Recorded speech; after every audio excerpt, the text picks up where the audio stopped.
Hello everyone. आज के इस लेक्चर में हम पढ़ने वाले हैं फार्माकोपिया के बारे में, जिसमें मेनली हम थोड़ा सा फार्माकोपिया का इंट्रोडक्शन देखेंगे और हमें क्या पढ़ना है। इसमें हमें पता करना है सोर्सेज ऑफ इम्प्योरिटीज़ क्या होती हैं। जो इम्प्योरिटीज़ हमारे मेडिसिनल एजेंट्स में आती हैं वो कहाँ से आती हैं और कैसे आती हैं। और नेक्स्ट एक पॉइंट हमें उसमें पढ़ना है लिमिट टेस्ट के बारे में कि लिमिट टेस्ट क्या होते हैं। ऑल्दो सेम आपका जो पार्ट है ये इनऑर्गेनिक केमिस्ट्री के फर्स्ट यूनिट में भी आप इस समय पढ़ रहे हैं इस सेमेस्टर में, और फार्माकोपिया के बारे में आपने स्यूटिक्स में भी स्टार्ट किया है पढ़ना फर्स्ट ही यूनिट में। तो कोई नहीं, यहाँ पर हम थोड़ा थोड़ा इसको टच करेंगे, ठीक है, बहुत डिटेल में नहीं है यहाँ पर।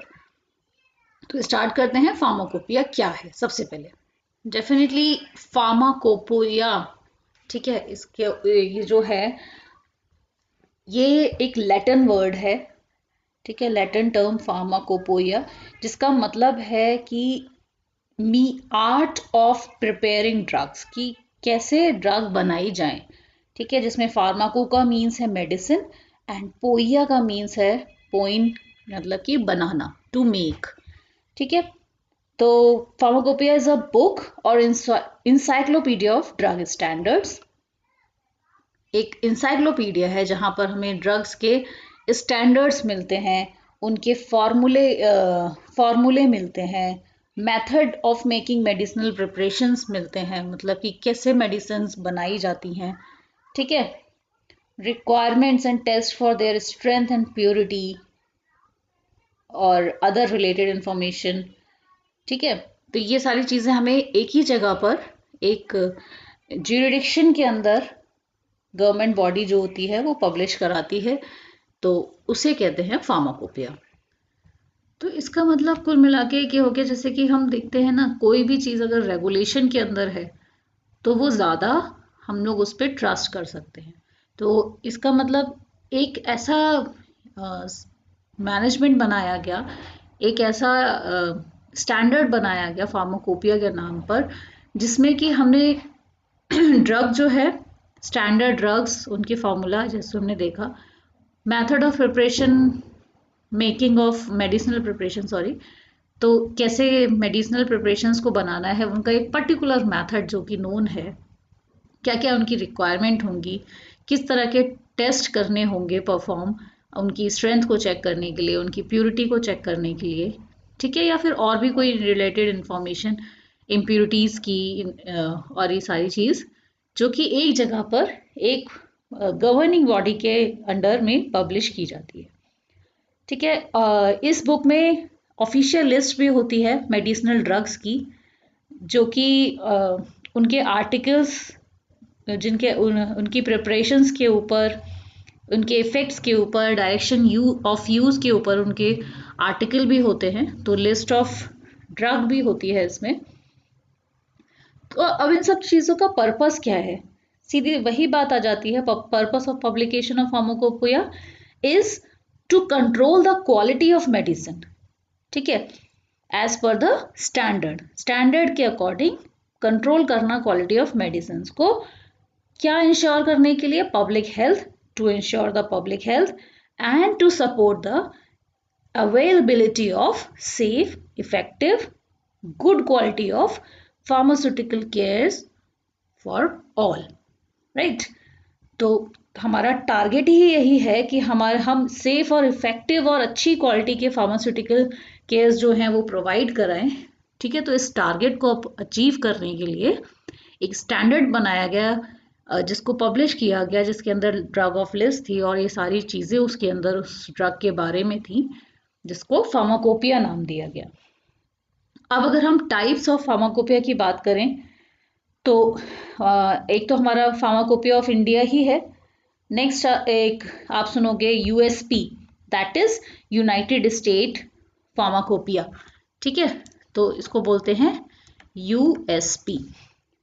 Another one is United state pharmacopoeia national formulary, that is USP NF. कई बार ये फुल फॉर्म्स पूछ ली जाती हैं आपसे, गेट के एग्ज़ाम्स में भी पूछ ली जा सकती हैं, और भी एग्ज़ाम्स में, आपके नॉर्मल एग्ज़ाम्स में भी पूछी जा सकती हैं एमसीक्यूज़ में। And next one is British pharmacopoeia, that is BP. and British Pharmaceutical Codex, that is BPC, ठीक है, British Pharmacopoeia Codex. Next one is Indian pharmacopoeia, that उसका शॉर्ट फॉर्म होता है IP, Indian pharmacopoeia. European pharmacopoeia, EP, European pharmacopoeia. Japanese pharmacopoeia, JP. ठीक है, mainly इस type की चीजें ज्यादा पूछी जाती हैं क्वेश्चंस में. USP NF की फुल फॉर्म क्या होगी, तो यहाँ पर आपको नेशनल फॉर्मूलरी याद रखना होगा, यूनाइटेड स्टेट नेशनल फॉर्मूलरी. ठीक है, ऐसे ही pharmacopoeia of people's of republic of China, इसका है PRPC, राइट. इंटरनेशनल फार्माकोपिया को भी IP कहते हैं, लेकिन अगर आपसे IP इंडियन फार्माकोपिया पूछा जाता है जनरली, इंटरनेशनल फार्माकोपिया इतना हमें वर्ल्ड हेल्थ ऑर्गेनाइजेशन के द्वारा यूज किया जाता है. ठीक है, that is called international pharmacopoeia.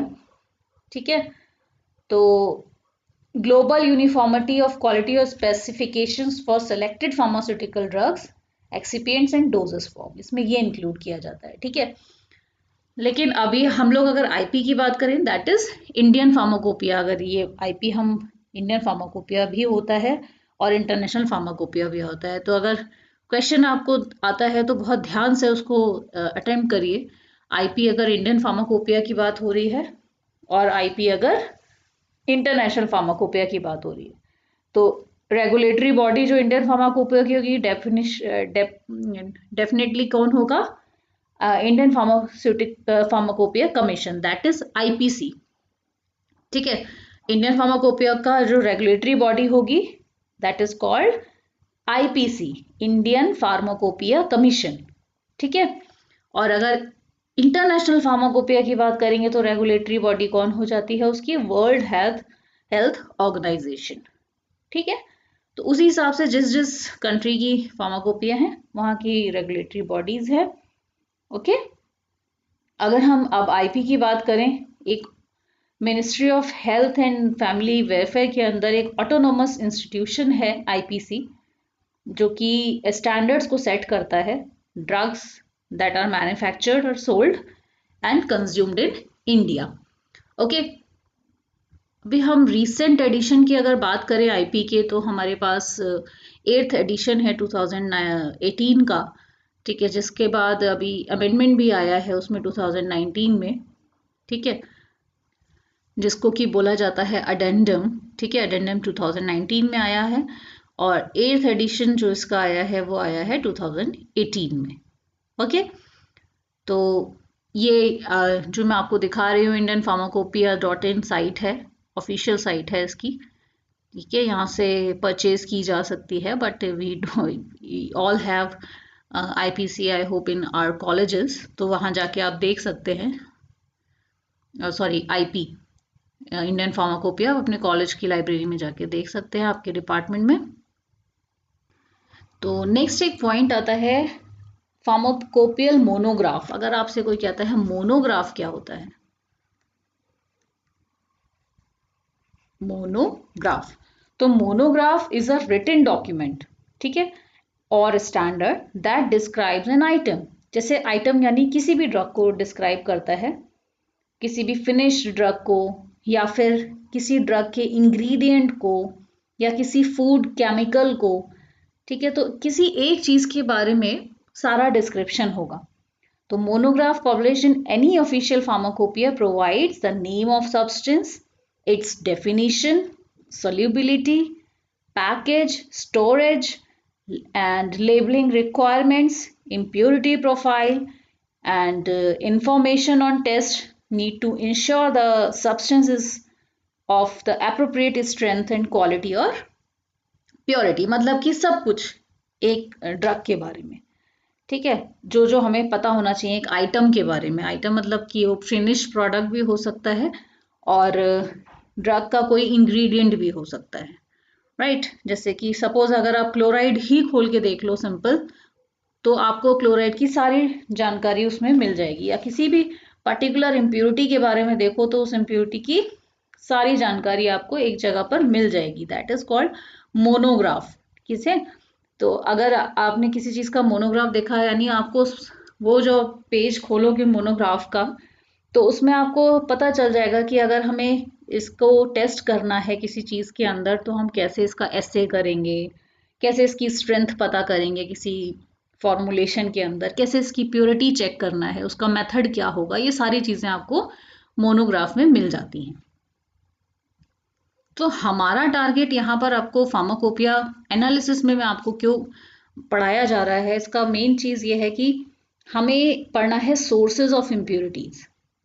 अब फिर वही बात आ जाती है कि सोर्सेज ऑफ इम्प्योरिटीज अगर हम पढ़ रहे हैं, इम्प्योरिटी अगर हम पढ़ रहे हैं, तो कहीं ना कहीं हमें इम्प्योरिटी के बारे में, किसी चीज के अंदर अगर हमारी कोई ड्रग है उसके अंदर कोई इम्प्योरिटी मिल रही है, ठीक है, या तो हमें उसे आइडेंटिफाई करना है, कितने अमाउंट में वो इम्प्योरिटी प्रेजेंट है वो पता करना है।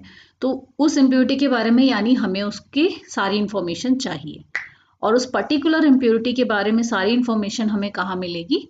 फार्माकोपिया में मिलेगी। ठीक है, जैसे कि मैंने अभी एग्जांपल दिया, आपको क्लोराइड पता करना है, ठीक है, कितना क्लोराइड प्रेजेंट है और कितना लिमिट में प्रेजेंट है। ठीक है, ये वर्ड अभी आएगा आगे लिमिट टेस्ट के नाम पर। तो कहाँ तक परमिसिबल लिमिट है उसकी, ठीक है, अगर इतना प्रेजेंट है तो ठीक है, इससे ज़्यादा प्रेजेंट हो तो that is harmful for body. तो कई चीज़ें ऐसी होती हैं जिसमें हम इम्प्योरिटीज़ को नेग्लेक्ट नहीं कर सकते, ठीक है, और हम उन्हें हटा भी नहीं सकते पूरी तरीके से, लेकिन उसे क्या कर सकते हैं, एक लिमिट में कंट्रोल कर सकते हैं कि भाई इतने से ज़्यादा तो हम नहीं बर्दाश्त कर सकते इस ड्रग के अंदर या इस फॉर्मुलेशन के अंदर, इतने तक है तो ठीक है। तो कितनी है ये पता करने के लिए टेस्ट करना पड़ेगा ना, तो उस टेस्ट को करने के लिए हमें उस इम्प्योरिटी के बारे में सब कुछ पता होना चाहिए, राइट। तो हर चीज़ उसको कैसे ऐसे निकालेंगे उसका, ठीक है, इम्प्योरिटी है कैसी, तो उसे आइडेंटिफाई करना, तो ये सारी चीज़ें आपकी किससे पता चलेंगी? आपको फार्माकोपिया से पता चलेगी कि कैसे आइडेंटिफाई करना है।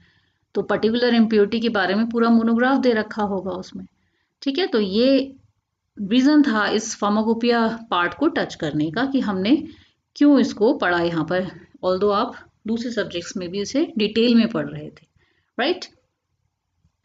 तो नेक्स्ट जो हमारा इम्पॉर्टेंट इसमें जो पार्ट आता है, मुद्दे की बात जो हम करने वाले हैं, sources of impurities in medicinal agent, ठीक है। तो उससे पहले हम बात कर लेते हैं what are the impurities. Impurities क्या होती हैं? जैसे कि अभी मैंने डिस्कस किया कि कोई भी ऐसी चीज़ जो हमें चाहिए नहीं ज़्यादा अपने फॉर्मुलेशन में, जो भी हम बनाने जा रहे हैं ड्रग, कंप्लीट जो हमारा फिनिश ड्रग प्रोडक्ट है, उसमें हमें कोई भी इम्प्योरिटी जो है वो अनडिज़ायरेबल चीज़ जो है, चाहे वो अनडिज़ायरेबल केमिकल कंपाउंड हो, मेडिसिनल एजेंट हो, ठीक है, कोई भी अगर उसमें फॉरेन मैटर प्रेजेंट है, ठीक है, चाहे वो केमिकल फॉरेन मैटर है या किसी और टाइप का फॉरेन मैटर है, पैथोजन है, कोई भी चीज़ है, तो हम उसे अनडिजायर्ड प्रोडक्ट है, ठीक है, तो हम उसे चाहते हैं कि हम उसका एक लिमिट सेट करें या फिर उसको निकाल सकते हैं तो पूरी तरीके से निकाल दें, तो हमें प्योरेस्ट फॉर्म ऑफ हमारा जो प्रोडक्ट है वो हमें मिल जाए, ठीक है। तो डेफिनेटली जब हमें इम्प्योरिटीज़ के बारे में पता होगा तो सोर्सेज ऑफ इम्प्योरिटीज़ के बारे में पता होना भी बहुत ज़रूरी है कि कैसे कैसे ये इम्प्योरिटीज़ जनरेट हो सकती हैं आपके मेडिसिनल एजेंट्स में। अच्छा, इससे पहले मैं एक एग्जांपल आपको देना चाहूँगी।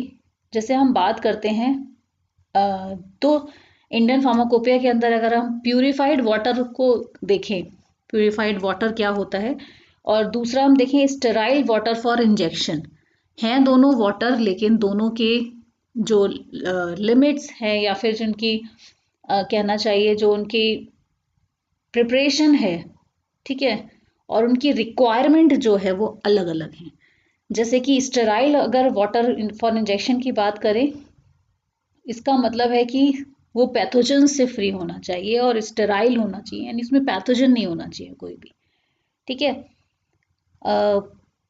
तो उसमें क्या देख रहे हैं हम, और जैसे कि अगर हमने बोला प्यूरिफाइड वाटर, तो सिंपल हम किससे डिस्टिलेशन से हमें प्योरीफाइड वाटर मिल जाएगा। लेकिन अगर स्टेराइल वाटर फॉर इंजेक्शन की बात करें तो उसका प्रोसीजर अलग होगा बनाने का, ठीक है।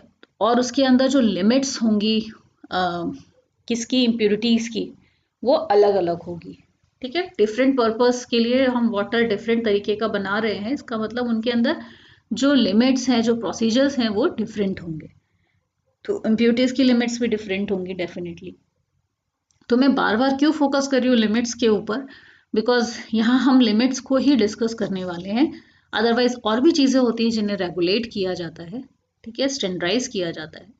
लेकिन हम अभी बात कर रहे हैं इम्प्योरिटीज़ की, तो हम बात करेंगे डेफिनेटली कहाँ से वो आई हैं और किस किस लेवल पे हम उन्हें एक्सेप्ट कर सकते हैं, ठीक है। तो इसीलिए मैं लिमिट बार बार बोल रही हूँ, लिमिट्स। तो क्योंकि हमें आगे इसके लिमिट टेस्ट के बारे में भी देखेंगे इन इम्प्योरिटीज़ के, ठीक है। तो डिस्कस करेंगे अब हम sources of impurities in medicinal agents. तो पहला अगर हम सोर्स की बात करें तो सबसे पहला पॉसिबल सोर्स है सिंपली जो हमने रॉ मटेरियल लिया है,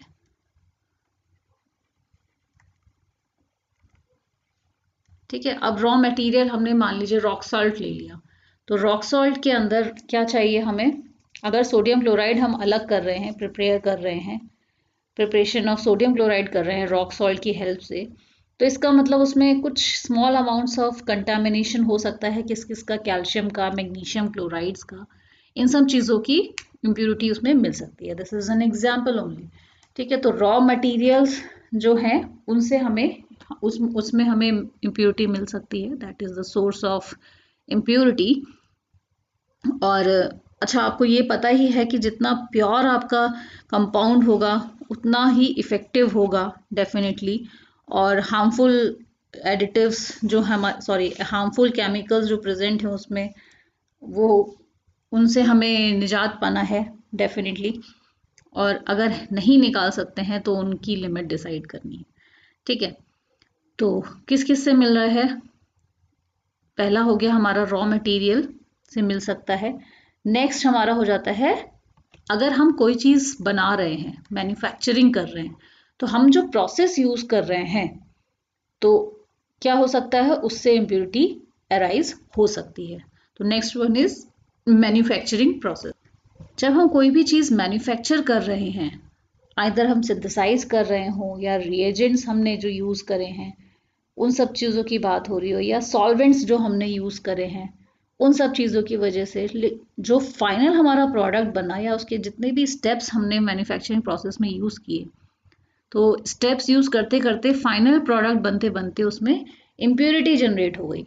किस किस वजह से हो सकती है, हो सकता है हमारा रिएजेंट जो था जिसको हमने यूज़ किया फाइनल प्रोडक्ट बनाने के लिए वो कंटामिनेटेड हो सकता है जो कैटलिस्ट हमने यूज़ किया था उसकी वजह से कुछ इम्प्योरिटी डेवलप हो गई हो, या फिर हम जो सॉल्वेंट्स यूज़ कर रहे हैं, ठीक है, उसमें कोई कंटामिनेशन हो।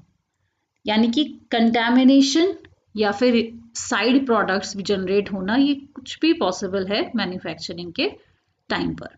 तो इसीलिए प्रॉपर केयर जो होती है, हर स्टेप पे प्रॉपर केयर करना बहुत ज़रूरी होता है, ठीक है। तो इनसे बचने के भी तरीके होते हैं डेफिनेटली, लेकिन यहाँ हम सोर्स पढ़ते हैं, उसमें डिटेल में जाएंगे तो बहुत ज़्यादा हो जाएगा कि कैसे हम इससे बच सकते हैं। तो नेक्स्ट वन हो जाता है हमारा, थर्ड है इनस्टेबिलिटी ऑफ द प्रोडक्ट। अब अगर हम इनस्टेबिलिटी ऑफ प्रोडक्ट की बात करें तो फॉर एग्जांपल हमने बहुत ही प्रॉपर केयर से मैन्युफैक्चरिंग प्रोसेस की, रॉ मटेरियल भी हमने बढ़िया लिया था जिसमें कोई इम्प्योरिटी नहीं थी, मैन्युफैक्चरिंग भी बहुत बढ़िया करी और हमें फिनिश प्रोडक्ट मिल गया, लेकिन जो हमारे पास प्रोडक्ट आया वही स्टेबल नहीं है। उसको जब हम या तो दो चीज़ें हो सकती हैं, या तो वो खुद ही अनस्टेबल है, ठीक है, यानी कैसे हम कितनी भी उसे अच्छी स्टोरेज कंडीशन दे रहे हैं उसके बावजूद भी वो केमिकली डिकम्पोजिशन उसमें हो रहा है, ठीक है। दूसरा, हमने ही जो स्टोरेज कंडीशन थी वो अच्छी नहीं दी उसे, ठीक है, तो हम ही उसको प्रॉपर स्टोरेज कंडीशन नहीं दे पाए जिसकी वजह से प्रोडक्ट में जो इनस्टेबिलिटी थी वो बढ़ गई और उसके अंदर जो इम्प्योरिटीज थी वो जनरेट हो गई। तो दोनों चीज़ें पॉसिबल हैं, हमारी केयरलेसनेस से भी इम्प्योरिटीज जनरेट हो सकती हैं और खुद प्रोडक्ट का नेचर जो है ऐसा है कि वो कुछ टाइम बाद डिकम्पोज होने लग जाता है। तो दोनों ही चीज़ें हो सकती हैं जिसमें इम्प्योरिटी अराइज हो सकती है। देखिए कुछ प्रोडक्ट्स ऐसे होते हैं जिनका शेल्फ लाइफ बहुत ही कम है। शेल्फ लाइफ मतलब कि आप उनको वो बनाए जाते हैं और विद इन 1 मंथ या फिर विद इन 1 ईयर उसको यूज़ कर लिया जाता है, इससे ज़्यादा उसकी शेल्फ लाइफ नहीं होती है, उसे रखा नहीं जा सकता। ठीक है, और कुछ प्रोडक्ट्स होते हैं जो कि बहुत स्टेबल होते हैं, स्टोरेज कंडीशन बिल्कुल रोबस्ट यूज़ की जा सकती है कि आपके घर में ऐसे ही पड़ा हुआ है रूम टेम्परेचर पे, कोई प्रॉब्लम नहीं हो रही होती है। ठीक है, जैसे हम लोग बात करते हैं वैक्सीन्स की, तो आपने देखा होगा हर वैक्सीन का जो स्टोरेज कंडीशंस होती हैं वो डिफरेंट होती हैं। किसी को कूल टेम्परेचर में, किसी को कोल्ड टेम्परेचर में, अलग अलग टेम्परेचर्स में रखा जाता है। मेडिसिन के साथ भी ऐसा है। तो ये सारी स्टोरेज कंडीशंस ही हैं जो हमें अचीव करनी होती हैं प्रॉपरली। ठीक है, अदरवाइज उनके अंदर डिकम्पोजिशन हो सकता है और कुछ इम्प्योरिटीज़ जो होती हैं वो जनरेट हो सकती हैं। ये इम्प्योरिटीज़ बहुत हार्मफुल भी हो सकती हैं और हो सकता है उनका कोई इफेक्ट ना हो लेकिन वो ड्रग के इफेक्ट को ख़त्म कर दें। ठीक है, तो कुछ भी पॉसिबिलिटी है। तो instability of the product. Next is one is very important, that is reaction with packaging material. जब आप बात करते हो आपने फिनिश प्रोडक्ट तो बहुत ही बढ़िया बना दिया, लेकिन जब उसे पैक कर रहे हो और पैकेजिंग मटेरियल की बात कर रहे हो तो ऐसा ना हो कि आपका जो भी आपने प्रोडक्ट बनाया उसके जो अंदर आपने केमिकल्स हैं वो आपके पैकेजिंग मटेरियल से ही रिएक्ट कर जाए और रिएक्शन के बाद एक कोई भी इम्प्योरिटी जनरेट हो जाए। जैसे कि कुछ चीज़ों में हम बोलते हैं कि ग्लास में रख दिया तो लीचिंग हो गई, ठीक है, आयंस की। तो मतलब कि आपका जो प्रोडक्ट था उसके अंदर ग्लास से लीच हो गया आयंस, या फिर कोई भी मटेरियल जो है वो रिएक्ट कर जा रहा है आपके फिनिश्ड प्रोडक्ट से। बनाया तो आपने अच्छा था, स्टेबिलिटी फैक्टर भी बढ़िया था और स्टोरेज कंडीशंस भी अच्छी थी, लेकिन आपने क्या किया, पैकेजिंग मटेरियल ऐसा यूज़ कर लिया जिससे कि उसमें रिएक्शन हो गया। तो it's a very important point. Next point is temperature. वैसे तो टेम्परेचर इंक्लूड हो जाता है इन स्टेबिलिटी, जब हम स्टोरेज कंडीशंस की बात करते हैं वही इंक्लूड हो जाता है, लेकिन तब भी ये इतना इंपॉर्टेंट फैक्टर है कि हमें इसे अलग से देखना बहुत ज़रूरी है। तो जैसा कि मैंने आपको बताया कि हमने डिफरेंट टेम्परेचर पे अगर जिस चीज़ को, जिस केमिकल को जिस टेम्परेचर पे रखना था उसके अलावा हमने फिनिश प्रोडक्ट को फिर किसी और टेम्परेचर पे रख दिया, तो उसके अंदर क्या हो सकता है, कोई भी रिएक्शन हो सकता है, डिकम्पोजिशन, केमिकल डिकम्पोजिशन हो सकता है, या फिर उसके अंदर फिजिकल चेंजेस आ सकते हैं। ठीक है, स्टोर्ड प्रोडक्ट के अंदर। तो टेम्परेचर जो है very important aspect storage conditions के लिए। ठीक है, तो क्योंकि टेम्परेचर की वजह से उसकी कॉम्पोजिशन जो है उसमें चेंज आ सकता है, रिएक्शंस की वजह, टेम्परेचर की वजह से जो रिएक्शंस होती हैं उनकी वजह से कोई भी कॉम्पोजिशनल चेंज आ सकता है और आपका जो फिनिश प्रोडक्ट है उसमें इम्प्योरिटीज जनरेट हो सकती हैं। तो these are all about the sources of impurities. और भी हो सकते हैं भाई, these are not limited to this only. तो और भी सोर्सेज ऑफ इम्प्योरिटीज हैं, अगर इनको और डिटेल में आप जाकर पढ़ो तो। But I hope this is enough for you इस टॉपिक के लिए। इसके अंदर आप रॉ मटेरियल के अंदर लिख दोगे, मैन्युफैक्चरिंग प्रोसेस के अंदर लिख दोगे, तो this is a good answer for you कि आप अगर पूछा जाए आपसे सोर्सेज ऑफ इम्प्योरिटी तो इन सब के बारे में आप डिस्क्राइब कर दोगे और आपका एक बढ़िया आंसर तैयार हो जाता है। ठीक है, नेक्स्ट लेक्चर में हम देखेंगे लिमिट टेस्ट के बारे में, what are the limit test. और limit test is something related to impurities only. ठीक है, तो इसका मतलब इसी से रिलेटेड है लिमिट टेस्ट। तो इम्प्योरिटीज की लिमिट को हम डिसाइड करेंगे और उसके लिए हमने कुछ टेस्ट लिए, उनको लिमिट टेस्ट कहते हैं। नेक्स्ट लेक्चर में उसको पढ़ेंगे, तब तक आप इसको अच्छे से पढ़ लीजिए। तब तक के लिए ऑल द बेस्ट, बाय।